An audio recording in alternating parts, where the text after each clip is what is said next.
Jennifer, kamusta ka na?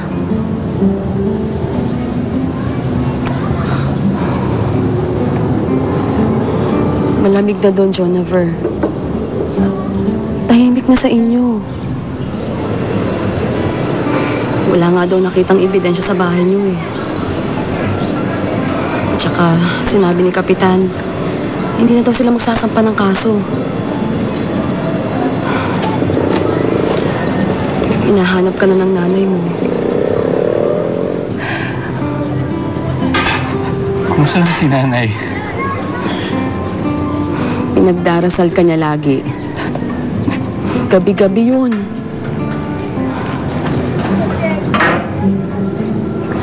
Umuwi ka na. Tsaka, nahuli na nga palang tatay mo. Nakakulong siya ngayon.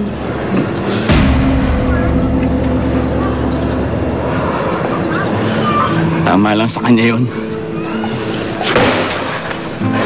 Jennifer, ikaw magsalita ng ganyan. Tatay mo pa rin yun. Intindihin mo na lang siya.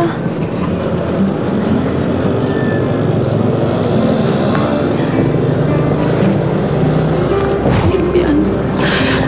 Kaya mo yan.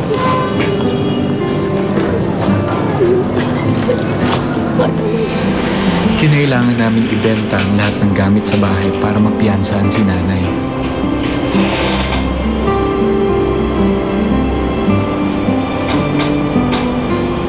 Kapag walang-wala ka na, may mga bagay na unti-unting kakatok sa puso mo. Ipapaalala sa'yo na itong bagay na ito ay higit na mas mahalaga sa lahat ng meron ka at sa lahat ng nawala na.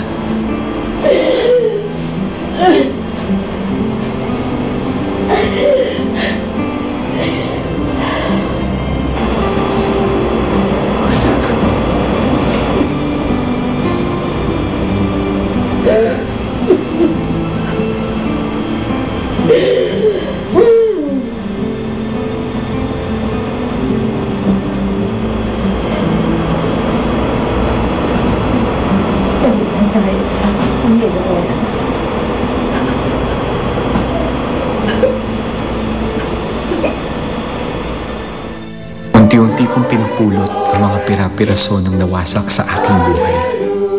Pero ang pagbuo ay hindi sa sarili kong kakayahan.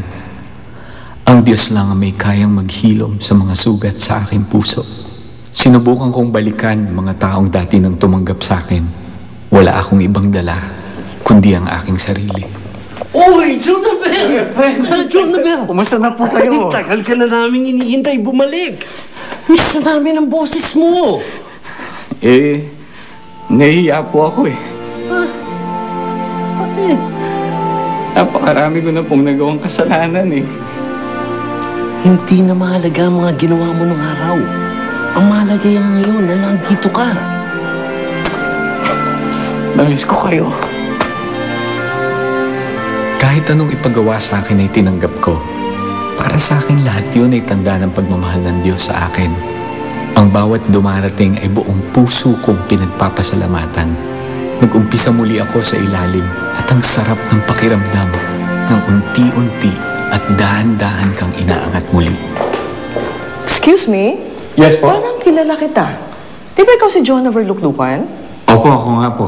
Naku, alam mo ba, yung tatay ko, dahil sa kanta mo, yung napakaganda mong kanta, tumino. Hindi nga po. Oo, totoo. Kaya ako hindi ko makakalimutan yan. Kaya hindi rin kita makakalimutan. Anong ginagawa mo dito? Dito na po ako nagtatrabaho. Ganon? Hindi mo ba namimiss ang pag-awit? O kasi at least ang, you know. namimiss din ho, pero masaya naman po ako sa ginagawa ko dito. Ay nako, pero mas masaya kang kakanta, di ba? Oh, yes ma'am. Okay, eto. Nangangailangan ako ng music teacher. Gusto mo mag-apply? Ay naku ma'am, hindi po ako nakapagtapos eh. Hindi naman kailangan magtapos ng pag-aaral para magkapagturo ng music. Tsaka pwede kitang pag-aralin, di problema yun. Naku ma'am, kung mabibigyan po ako ng pagkakataon, bakit hindi? O sige, ganito. Ako kakausap sa boss mo ha, kasi alam ko nahihiya ka. Hindi ka naman nag-apply Lagi, ako naman kumukuha sa'yo. Ako na rin kakausap. Kayo na po ang kakausap? Oo, ako naman kumukuha sa'yo eh. Tapos, ipapatawag kita sa opisina pagkatapos namin mag-usap, ha? Naku ma'am, maraming Oo, salamat po. I am very confident na papayagan ka niya. Kung di ka niya papayagan, sayang naman yung talent mo. Naku ma'am, maraming salamat po. Okay, Maraming sige. salamat. God bless you, ha? Salamat po. God bless you. Oo, Sige po. sige, God bless you, iho. God bless Ha? po. Thank You you will po. hear from me, Yes, okay? sige po. Bye. God bless Bye. po. God bless you. Ingat po. Thank you. Handa na akong harapin ang lahat ng pilit kong ibinaon mula sa aking nakaraan. Alam kong may mga lamat pa sa puso ko. Hawakan mo, Panginoon, ang damdamin kong gusto ng magpatawad. Magpatawad sa nagnakaw sa aking kamusmusan. Higit sa lahat, patawarin ang aking sarili. Ano, saan tayo pumunta ulit, ha? Ha?